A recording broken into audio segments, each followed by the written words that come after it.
Beyond the Gates spoilers tease that Anita will be left reeling by what she's about to uncover. She returns from her trip to Chicago expecting to pick up her life where she left it quiet, stable, and under control. But the moment her foot hits the driveway, everything is off. The energy is wrong.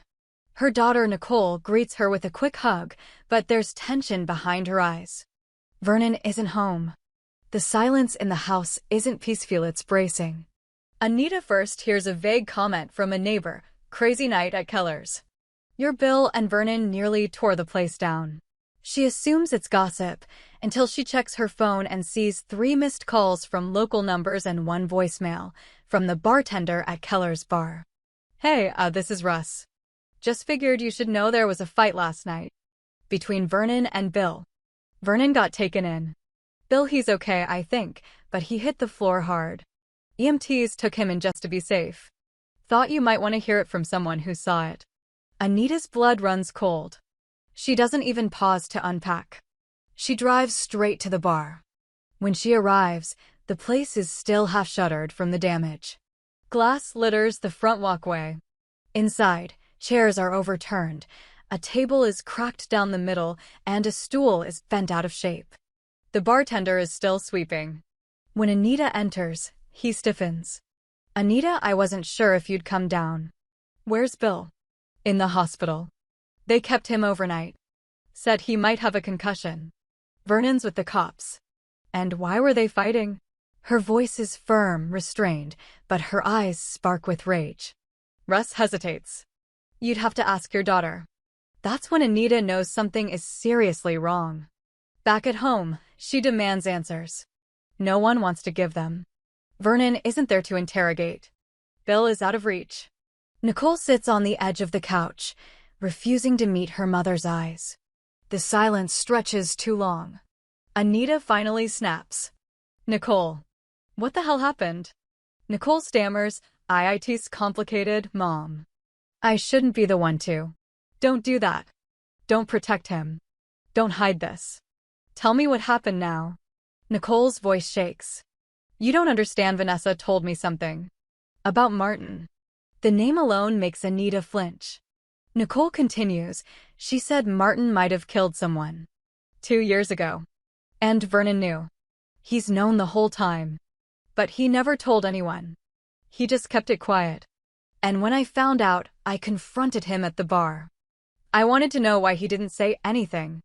And he started yelling, calling me dramatic, saying I didn't understand how things work in the real world." "And Bill?" Anita asks, barely breathing. Nicole swallows.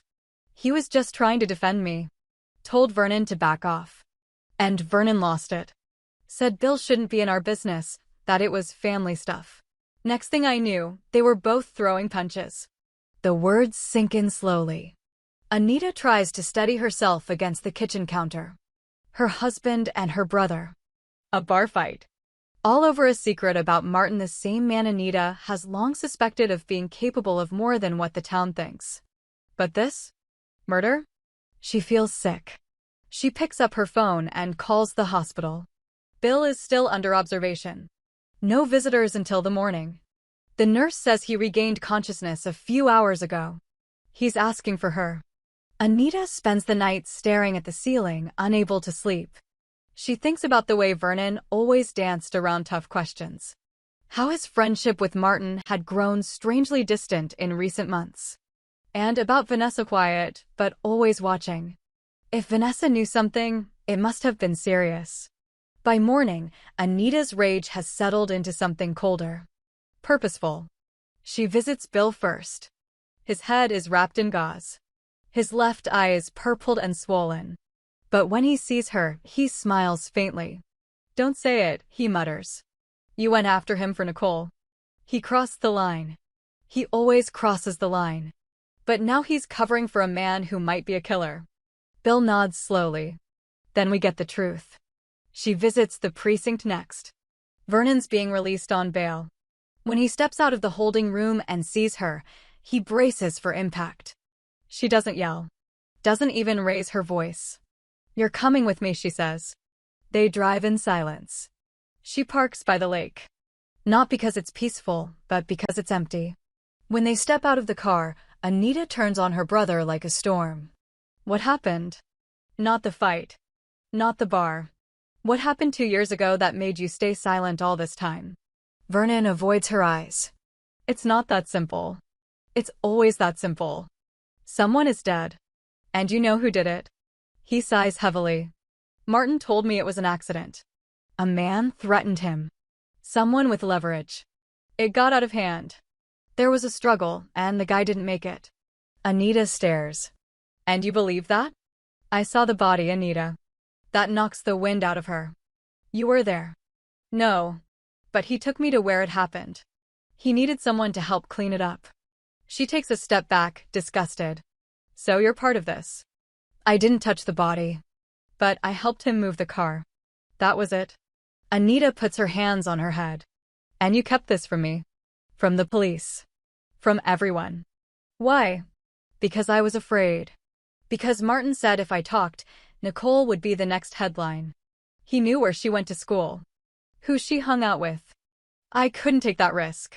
Anita shakes her head. You let a killer walk free for 2 years. I protected my family. No. You protected yourself. Nicole doesn't need that kind of protection. She needs a father who tells the truth. Vernon can't respond. Anita drives home without another word. She goes straight to Nicole and tells her everything. Nicole listens, jaw clenched, eyes wide. Then she does something Anita didn't expect. She hugs her mother tightly. I'm glad you know, she whispers. Anita spends the next day building a file. She calls Naomi. She calls the DA's office. She compiles what she knows. Martin, the man Vernon described, the victim. She's not sure what justice looks like yet, but she knows one thing's not stopping until it's done. She stands on her porch that evening, watching the street lights flicker on. Everything's changed. Her family's been cracked open, their secrets spilled. But something fierce burns inside her now. A need for truth. A demand for accountability. She lights a cigarette, something she hasn't done in years. And as the flame catches, she makes a quiet vow. Martin's days of hiding are over.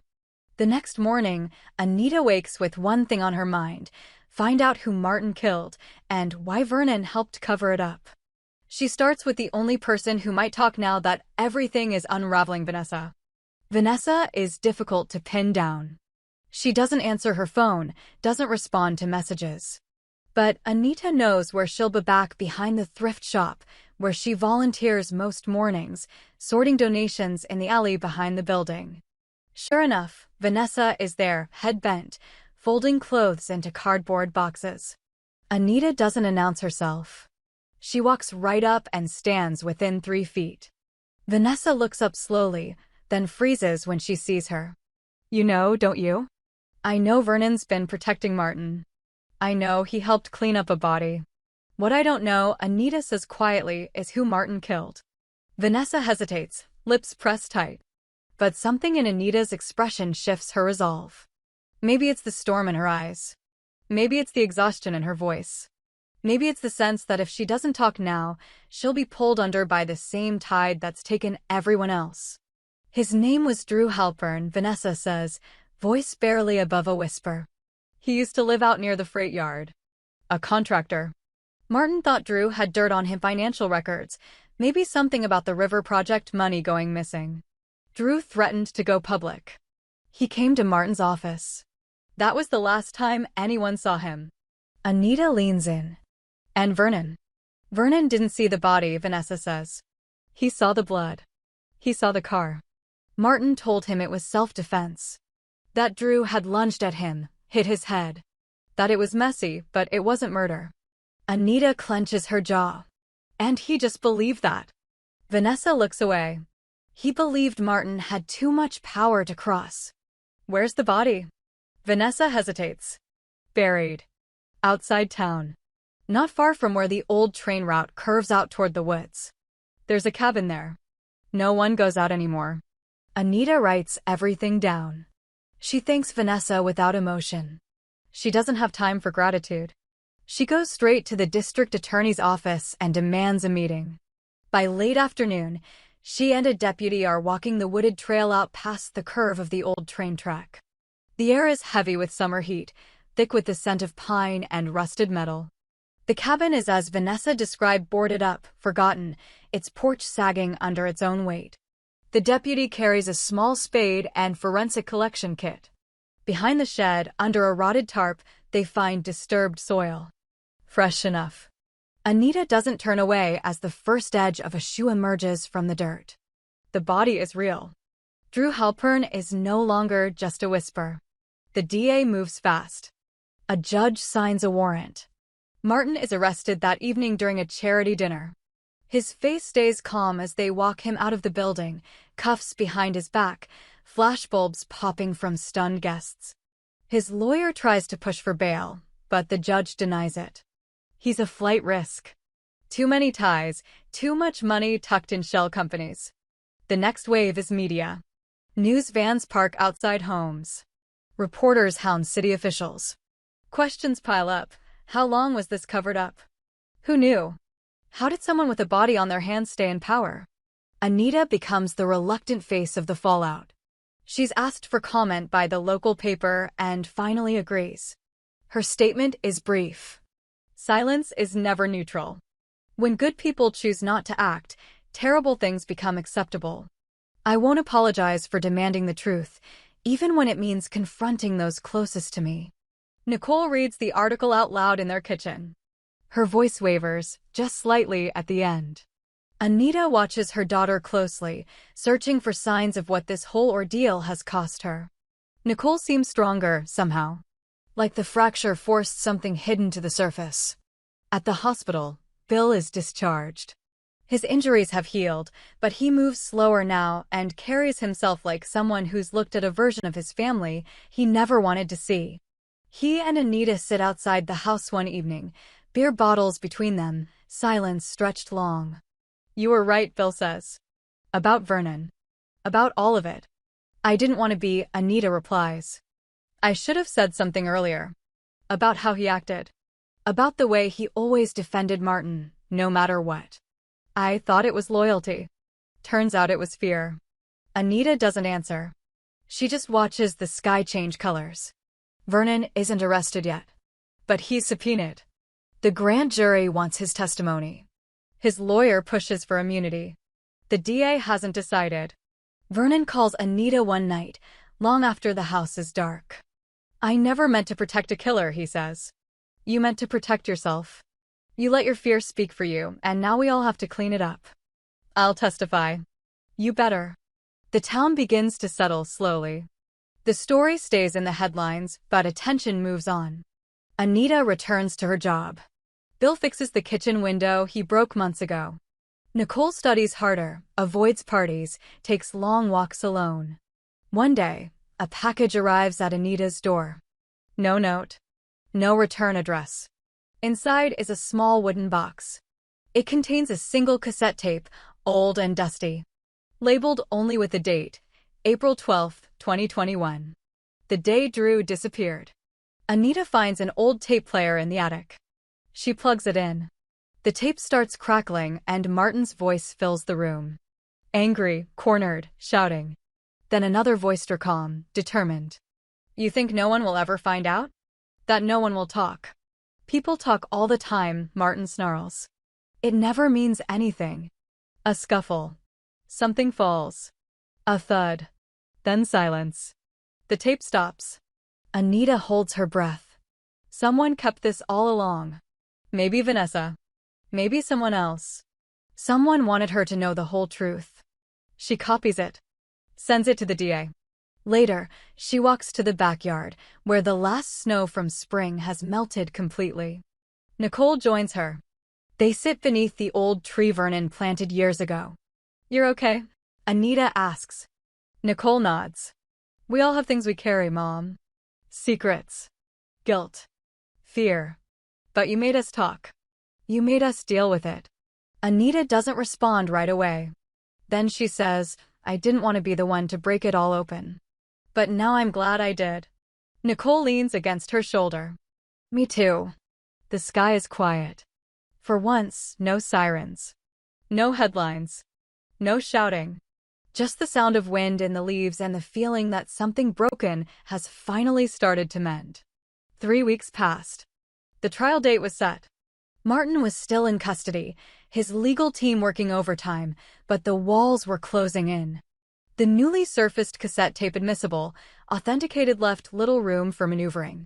The prosecution was building a case so tight it would strangle any hope of acquittal. And yet, Anita didn't feel like it was over. She still couldn't sleep. Every night, she'd walk to the edge of the back porch and stare into the dark. Not for answers, but for peace. It hadn't come. Not yet. Bill sensed it too. Though his body had healed, he carried a different kind of bruise inside, one that came from watching family turn their backs on what's right. He said little.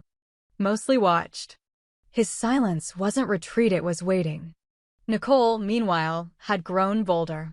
She spoke more, asked harder questions. She wanted to testify if needed. Anita supported it. The girl who once tried to keep secrets now wanted to confront them head-on. Anita saw her in a new light. Not just her daughter, but her own mirror reflecting both pain and resilience. But it was Vernon who still hadn't faced full consequence. He remained out on bond, suspended from work, reputation in tatters. The town saw him differently now, part coward, part traitor, a man who knew about a murder and said nothing. Anita avoided him. But Vernon reached out again, this time not by call, not by text. He left a letter in her mailbox. It was handwritten. Not apologetic. But honest. I don't expect forgiveness. I made my choice. I chose fear. I chose silence. But I kept something else, something that might matter now. I was with Martin earlier than I admitted. There's a second location. He had a ledger there. Black book. I think it has names. Payoffs. I never looked closely, I was afraid it would make things too real. But if you want the truth, the whole truth, go to the old mill. West storage room. Check the floorboards. Anita folded the letter, slid it into her pocket, and said nothing. Not to Bill. Not even to Nicole. She just drove. The old mill sat at the outskirts of town, long abandoned. Shuttered a decade ago. Its windows were dusted with broken glass, graffiti, the usual signs of forgotten places. Anita parked in the back, out of view. She pried open the back entrance with a crowbar from the trunk. Inside, dust choked the air. But the layout hadn't changed. The west storage room was intact. She stepped carefully. Everything creaked. She found the floorboard loose, exactly where Vernon had said. Inside, wrapped in a plastic bag, was a black leather-bound notebook. Small. Thick. No label. She opened it.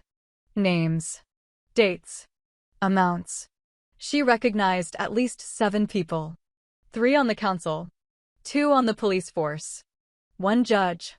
It wasn't just about Drew. Martin had been buying silence for years. She photographed every page. Didn't take the book. Didn't want it traced. Then she slipped out the way she came. The next day, she walked into the DA's office and placed the photos on the desk. The deputy stared at them, stunned. "Where did you?" "Anonymous tip," Anita said flatly. "You can verify it later. But you've got enough now." It's not just Martin. It's everyone. The dominoes fell fast. The judge recused himself. 2 officers resigned. A council member tried to leave town. Didn't make it far.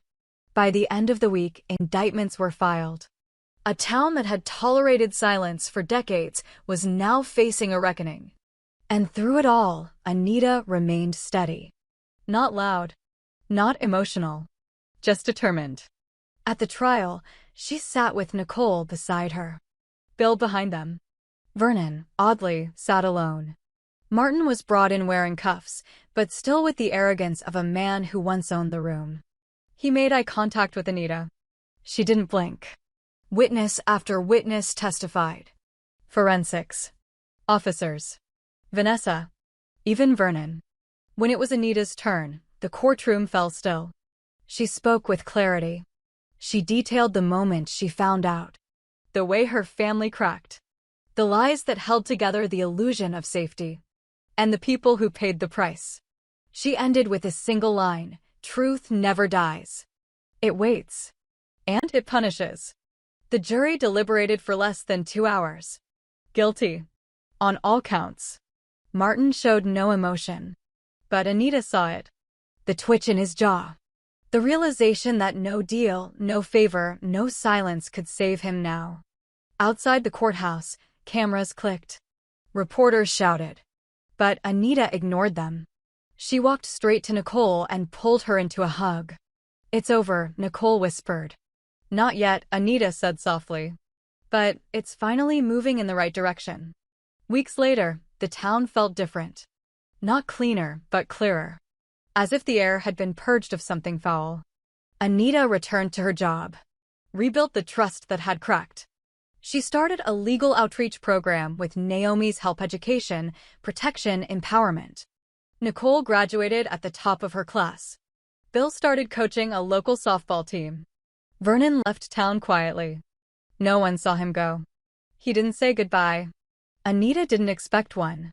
One evening, she walked out to the porch again, same spot where it had all begun. The breeze was soft. The sky darkening. She lit a candle, placed it on the railing, and whispered a name: Drew Halpern. Then she said another: Vanessa. Then one more: Nicole. And finally, me. The flame flickered. Steady. Truth had a cost. But silence, she now knew, costs even more.